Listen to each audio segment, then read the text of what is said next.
Running a roofing company can make you want to pull your hair out, especially as you grow, whether you're brand new or you've been doing this for decades, because getting the right people in the right place and following the right system is the only way you're going to get out of the day-to-day and scale your business. And I want you to think of this almost like running a draft. Like in the NFL draft, it's not just saying, oh, you're a good player, join my team. There's a strategy behind it. First, you have to identify the key positions that you need to staff for. And if you're looking for a quarterback, you're looking for very different talents than bringing on a lineman. Now, the other thing that's important is understanding, just like an NFL draft, your staff picks.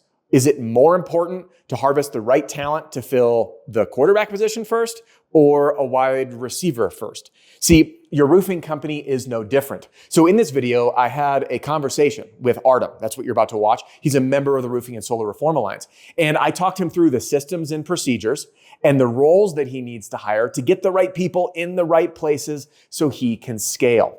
Now, you want to watch this video all the way to the end because you will learn the right positions and the right systems in place to grow your business without having to pull your hair out. Now, stick around all the way to the end because there's an exciting update from about Artem that was a result of this session. Now, let's begin. Roofing sales is personal development in disguise, and the reward for growth is life-changing. I hope my content helps you create a richer life and bank account. Artem, I know we've been trying to get this on the books for quite some time. We finally made it happen. We've got a 25-minute deep dive into you. So tell me, what's the number one thing that's holding you back from, let's say, your 12-month goal this year? Well, I think the biggest thing is getting the systems in place. So the whole employment thing is new to us. As you know, it used to be the whole structure for roofing companies was 1099s.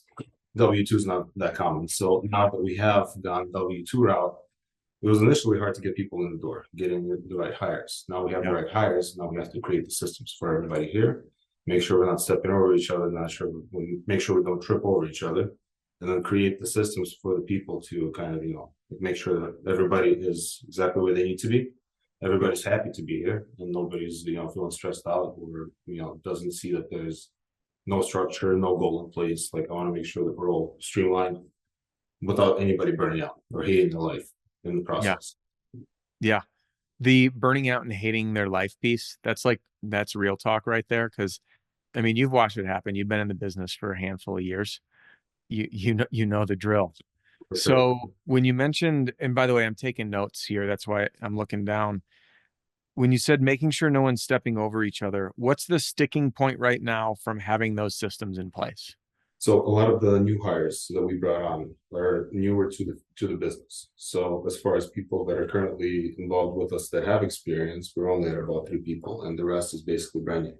So a lot of construction experience, but not much as far as insurance goes. Insurance supplementing, insurance, or sales in general.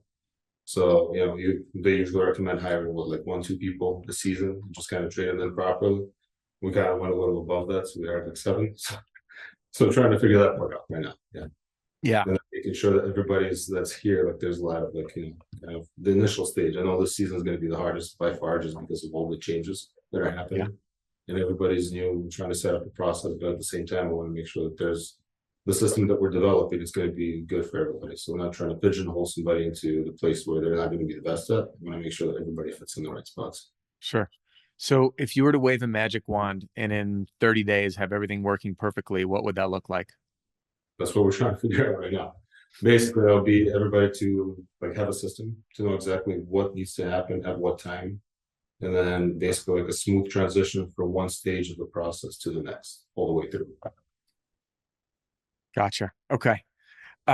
Before we get deep, because I'm going to share my screen, I'm going to actually pull some things up and share them with you. But while I get this pulled up, you mentioned supplementing. Are your salespeople responsible for supplementing right now? No. We have a separate, kind of a supplemented department. We have 2 guys working on that. Good. Right hand, basically, or like CO, basically, he's the one that's responsible for nature and supplementing, and then we have another one kind of that's a backup for writing specifically, just writing estimates. Gotcha. Okay. The reason that I asked that question is there's when you mentioned them knowing it, I was like, man, that's the first thing to pull out because you don't want to have them. Salespeople should be selling and not managing that, but you've definitely got that handled. So I'm going to share my screen. You've got access to this in the Roofing and Solar Reform Alliance, but I'm going to kind of walk you through it. So in the How to Build Your Dream Team recruiting training, what I want to pull your attention to is this: the foundations for a scalable sales team, building your sales process first. Mhm. And when you look at the files right here, I'm going to pop into this so you can get a little bit of a high level of what I've done to support a lot of companies going through this. Now, this is going to seem really simple, and it is, but don't let the simplicity take away how powerful it is. So the idea is what you want to do is write down, and I just started this in a high level overview to list out everything that happens as part of your job flow. Once you list everything out, and again, this is just the bones that you would then backfill.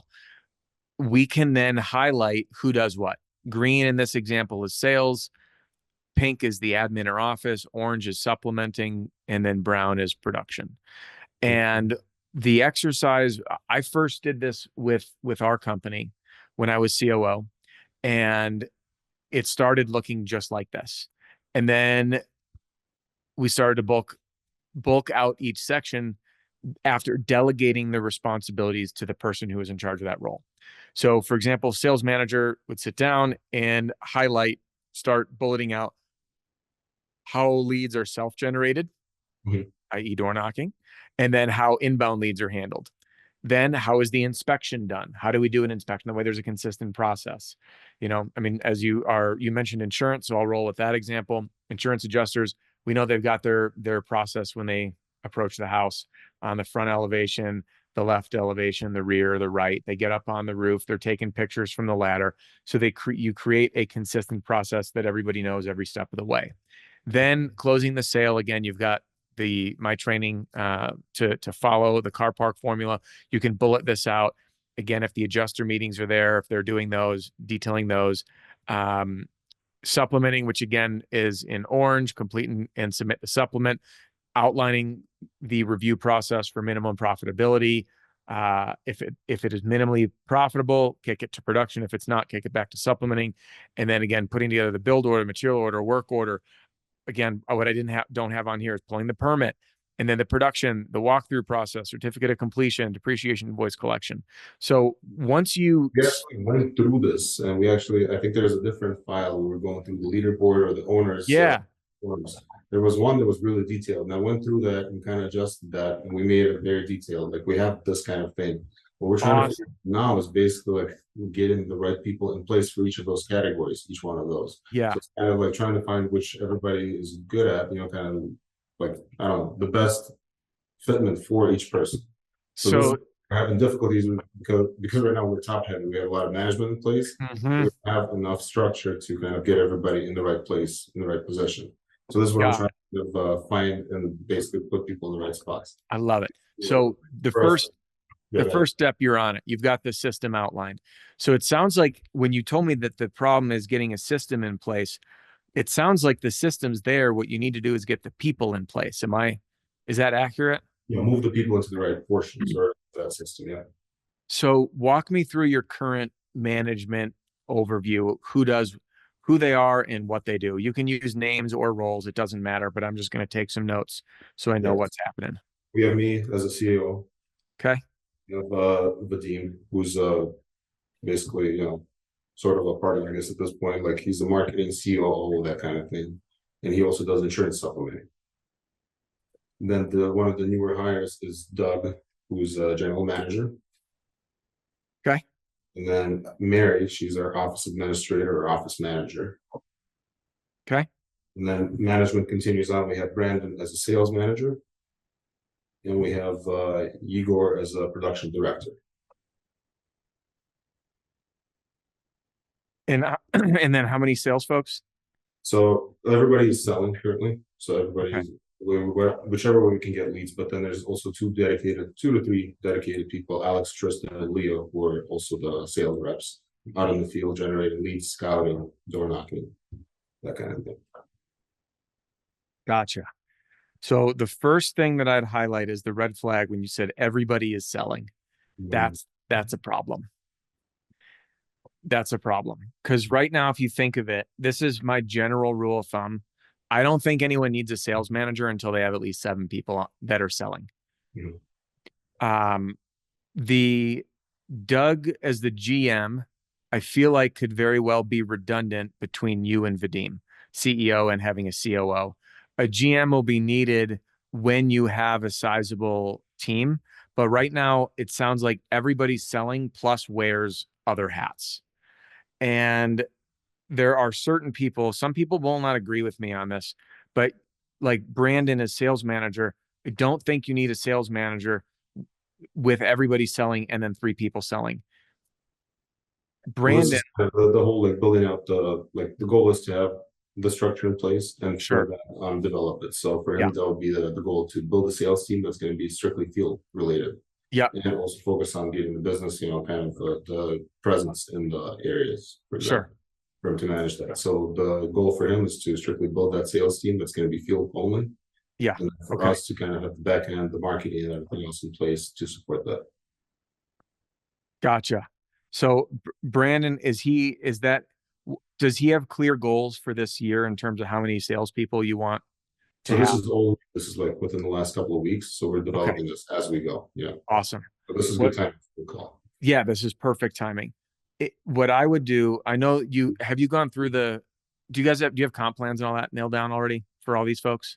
We're sort of trying to work on that. We have kind of have the basics down, but still trying to work it out as far as the meeting with the attorney, making sure that the W-2s, like whatever we have to classify as W-2 Sure. we are, but anything that's a draw or something else, we're still working on this. Okay. Um, have you gone through the part of the training on how to pay managers?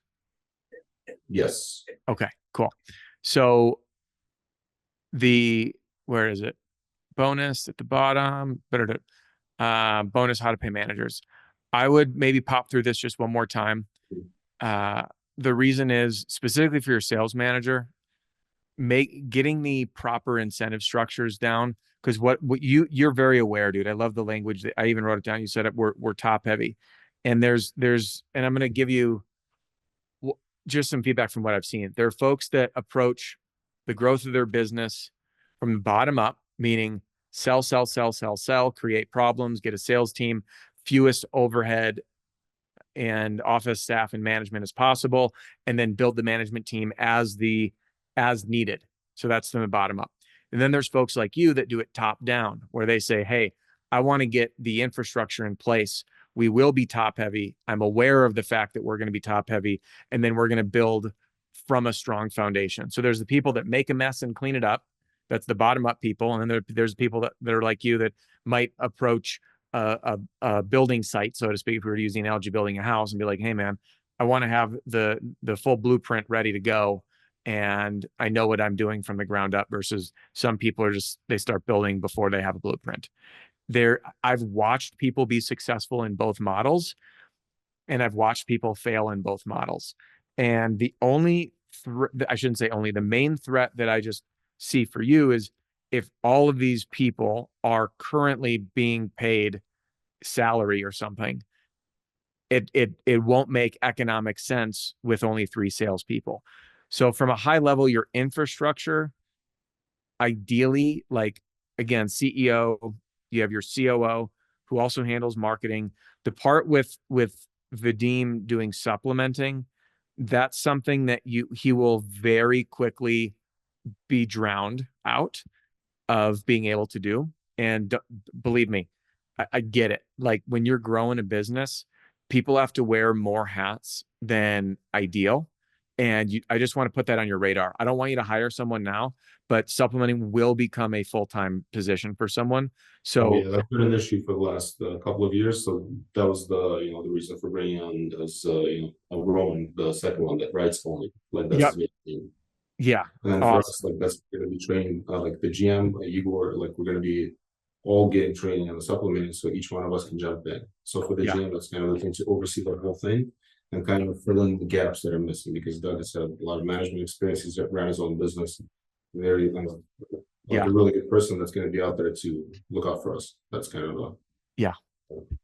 I think so. If I'm looking at this right, the reason everyone's selling is they need to be selling for staff size like this. The number one, the number one problem to solve, and I don't mean this in a bad way. My business has problems.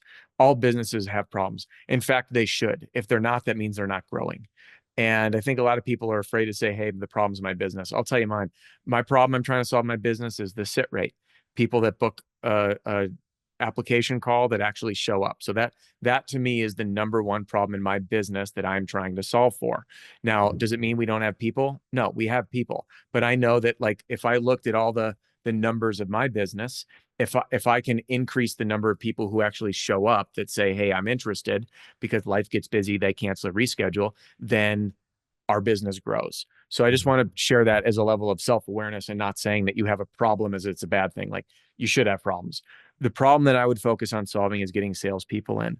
When I look at, the CEO, the only sales that, in my opinion, in an ideal world that you should be doing are monster deals. These should be developing referral relationships or landing the whales, the commercial properties and the things that, if you mentioned again, you're doing storm work.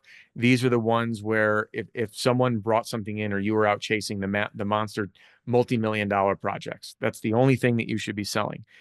In fact, when I was COO, any referrals that I got, I ended up passing them to someone on our team.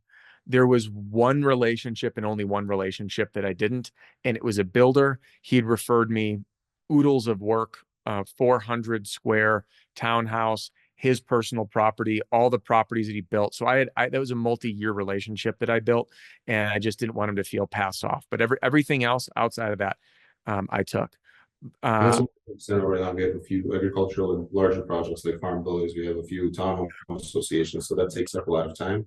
Hence, Yeah. but right now I think the reason everybody's selling is we're kind of having like a shadowing seminar every day. Like something happens, somebody follows along, and then they see us doing the whole, running through the whole game plan. Yeah. So, like I tell us to meeting adjusters, like we're just doing everything right now just to get them up to speed on the whole process, just because of, being new to the industry. That makes sense. Yeah. That makes sense. So people would you suggest bringing in? How many salespeople for staff like that? 5 staff. I think you could very, very easily have a sales team of 20 very comfortably. Would you start those off on a draw basis, or how would you go about that? So what I would recommend, I really like Mark in the Roofing and Solar Reform Alliance. The way I don't know why, I don't know how I never thought of what he's done, because I think it's simple and it's brilliant. And he pays a salary that's a draw against commission. And when I was going through this process of determining the right tier, if you're, because in today's world, selling a commission only job, as you know, is difficult. It is doable. We talk about this in the recruiting training, which you went through. We never say commission only. We call it performance-based pay. You fill out the spreadsheet to materialize the earning potential for the candidate so they can see it, and then their spouse at home can see it. But we all know that people want stability, and it makes you look a lot more legitimate as an organization when you're able to offer something.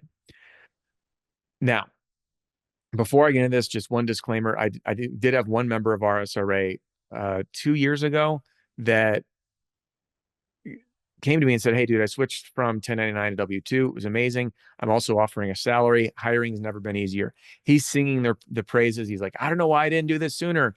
And then 1 year later, he calls me and he says, dude, our company was not nearly as profitable, and I did not make nearly as much money as I should have, because of how much money he paid for the people that he hired, paid to train and paid salaries, but didn't produce either anything, or not even enough to pay for what they brought in. And that doesn't factor in time, missed opportunity, training, overhead expenses. So in other words, it cost him a boatload of money. So that's why I really like what Mark has done is he'll pay the salary as a draw against commission. And we actually there's another thread going on in the owners roundtable this morning on a similar topic that let's just say, for example, you pay a small salary, and I'm just going to use a really small number for simple math, call it $500 a week. And that way, each week when they get paid, if you pay weekly or biweekly, whatever commissions they earn, you just deduct the draw that was paid. And it is very important if you do this, because I don't believe this is the best solution for everybody. But if you do this, you need to have a quota in place, and you need to know they have training wheels for 4 weeks or 3 weeks. And by week 6, they have to hit a quota of X number of deals either per week or you have a quota per month. But what would you recommend a quota to be, like 2 a week, or what would you kind of call it after? are they self-generating their own leads? Yes. 1 a week would be minimum. The reason I say that is if you're selling 1 deal a week, it's around 50 deals in a month. If it's a $20,000 average sale, I forget, what state are you in again? Minnesota. That's what I thought. So you're looking at 20 to 23,000 probably average sale price on a roof. So they're a $1 million producer at 1 a week. Now you could adjust that because you're in Minnesota, so you probably have a 9-month selling season. So 50 divided by 9. I have to math. I'm not that strong at math. Whatever that equals, 50 divided by 9. It's 5 deals in a month. Oops, hold on. 5.5 deals a month. It's just 1 to 2 a week. And if they don't hit quota, they should be on probation. And you jump in the trenches with them and say, hey, dude, it's my job to make sure that you're successful. And I don't want you to bleed out and not make money. So by next week, I want to see 2 deals on the board. And if not, like, it just tells us that it's not a good fit. And we should just part ways before we're in too deep. Yeah. And it's our responsibility to let people go. So that's option 1. Option 2, which I've seen other folks, I know Andy will do a paid training. So again, you're letting go of that money no matter what, but you can do a paid training and then they're on their own for commission only. And then the third option is paying a salary. That's my least favorite method for getting going. It's something that I would say with where you're at in your business, maybe revisit later. But the folks that are paying a salary, generally, they have a retail model with a heavy lead flow and a history of consistent lead flow. So they know, hey, I bring someone on, I'm paying $50,000 a year base, and they're going to get 15 appointments a week, for example. They know what their lead flow in capabilities are, and they can keep a pulse on that. But when it's self-generated, it's a different animal, because you and I both know how some people don't go to work. Yeah.